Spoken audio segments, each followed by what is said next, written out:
dami nga pala nangyari ngayong araw na po kasi po nga pala yung pangalawang araw na aming pagtatrabaho. Pintura, linis, alam mo na, yung mga basura, CR, yung mga gripo na kailangan ayusin dahil sira-sira na. Pero syempre, bago lahat, ako nga pala si Potpot at ito nga pala munti kong kwento para sa inyo.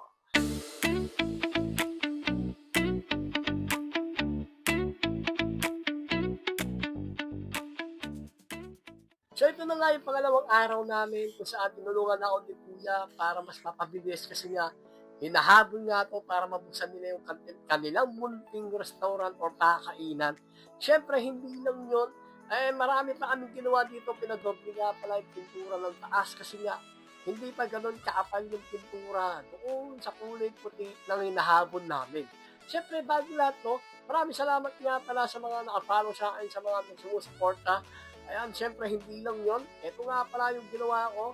Dinoble ko na nga pala yung mga kailangan doblehin kasi nga sobrang kulang na rin kasi ng kulay nito. Ayan, dinoble ko na. Oo, ayan o. Nakita nyo naman, di ba? So, yun lang naman yung ginawa ko ngayon. Siyempre, hindi pa yan. Marami pa kaming inasikaso dito dahil sobrang kailangan mapaganda, mapalinis, at maginhawa yung mga customer na kakain dito sa kanilang restaurant. To be honest, sobra akong nag-enjoy sa ginagawa ko dahil alam nyo naman, no, pintura yung ginagawa namin. Sa mga hindi nakakalam ay talagang nagpipintura naman talaga ako sa mga construction, sa pinseko. Yan naman talaga yung trabaho ko. Siyempre, hindi lang yun. Marami pa kaming ginawa dito dahil yung mga kailangan ayusin sa CR, sa bintana, yung mga pintura na hindi pa nadodoble ay kailangan namin doblehin. Pero syempre, kumain nga muna pala ako rito. Tara, samahan mo na ako kumain. Alam ko nagugutom ka na rin. Kaya naman, pagkatapos ko kumain na, nag-bis na nga ako. Dahil natapos na nga pala yung trabaho namin. At mamaya, kakain kami sa labas. Dahil gutom na ako dito. Syempre, lagi lang tayo magsipag, mag-ipon, mag-aral na mabuti sa mga kabataan.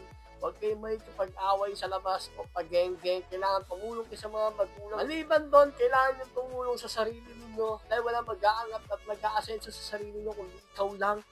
Bawal yung tatamad-tamad. Alam mo naman guys, no? Pag tatamad-tamad ka, wala kang kakainin. No? Hindi lang kakainin, wala kang maiipon sa buhay mo. So, yun lang naman yung mga nangyari sa araw ko. Siyempre, bumiyahin na nga ako pa uwi dahil hindi naman, sobra ako napagod at ang init, lamig.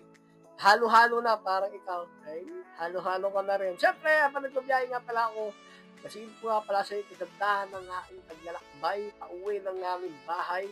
At hindi lang yun, to be honest, sobra talaga akong naging masaya ngayong araw ko sa mga pagpapalang binigay sa akin ni Lord, sa mga blessing na binahagi sa aking buhay. Good health, more life, at saka sa mga sumusuporta sa akin. Hanggang dito na lang nga ang kwento. Maraming salamat nga pala sa inyo lahat. And then ako nga pala si Potpot. Nga pala yung munti kong kwento para sa inyo. So ito lang naman yung aking araw na second day. Hanggat niya tapos pa namin yung pinakalabas para kahit paano. Masilip nyo kung paano ako naging masipag. At hindi lang yun, siyempre, kailangan lang natin magtrabaho sa ating sarili. Wala naman tutulong sa ating sarili lang natin. So hanggang dito na lang ang kwento. Maraming salamat sa inyo lahat. Again, God bless and goodbye!